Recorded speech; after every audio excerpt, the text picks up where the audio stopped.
What's up, everybody? We're back for another episode of Donzel's Motivational Mondays. So today I want to talk about self-discipline. And what better way to talk about it than the two people who disciplined me my whole life. We got my mom and my dad here. You know what I'm saying? So actually, it's crazy that we talk about this topic because my parents were pretty lucky growing up. Like, I was a pretty good kid, so they didn't really have to discipline me a lot. Would y'all agree? We disagree.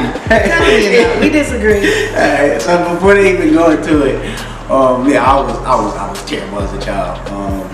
But I think growing up, eventually I changed, and I think it was solely due to the principles and the discipline that my parents instilled in me at a very young age. I think growing up at the time, you know, they couldn't see it, I couldn't see it. I didn't know when it was going to happen, but eventually. Those things that they rooted inside of me, they eventually came out. So I just want to thank y'all for instilling that in me because it definitely has shown now in the future. But let's not just take my word for it. Let's see. So what would y'all say? What kind of kid was I growing up? Okay. Bad. I wouldn't say Donzel was a bad child. He just very bad. He didn't think before he made decisions. He was very impulsive, and I think also he was immature. So he had to grow, and so now he's learning now to set goals and sacrifice and think before he actually take on whatever he wants to do. Well, you know, to play off that, I think Donzel had a saying, and I guess it stuck with me. It still sticks with me. I would say, Donzel, you don't have to bump your head. I've already bumped mine. And he said, Dad, I have to bump your head. You know, and now I see him as a young man that I'm very proud of, that set goals and sticks with it. Very disciplined, you know. Touches me right here.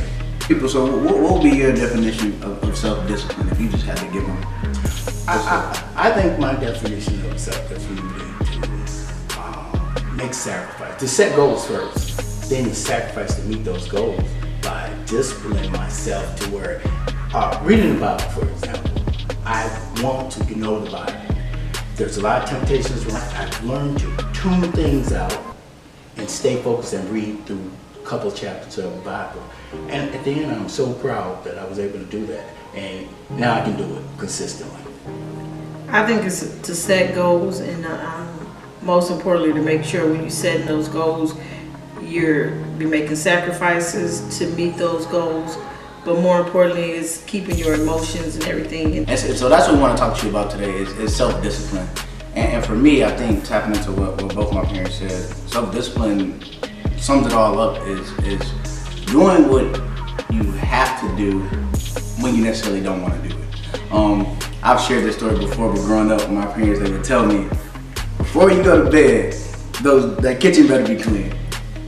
And if y'all woke up and the kitchen wasn't clean, like what was the consequence? There was consequences for the actions, right? Yes, there was. Like y'all would come in, wake us up, and go wash the dishes.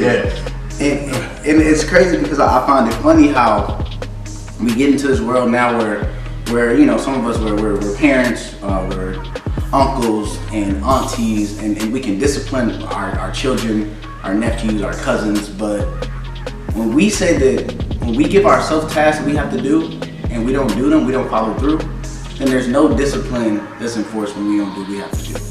And I think that's the definition of self-discipline, is actually setting standards and barriers that you said you were going to do this, you didn't. So there's a consequence for that. So the 3 principles that we want to leave with you today is to stick to the script. A lot of times when we set these things, these tasks that we have, or this agenda that we have for ourselves, when you know you have to get these things done, stick to it, because there's going to be multiple, as my dad brought up, there's going to be multiple distractions coming in, but we need you to continue to do the things that you said you were going to do.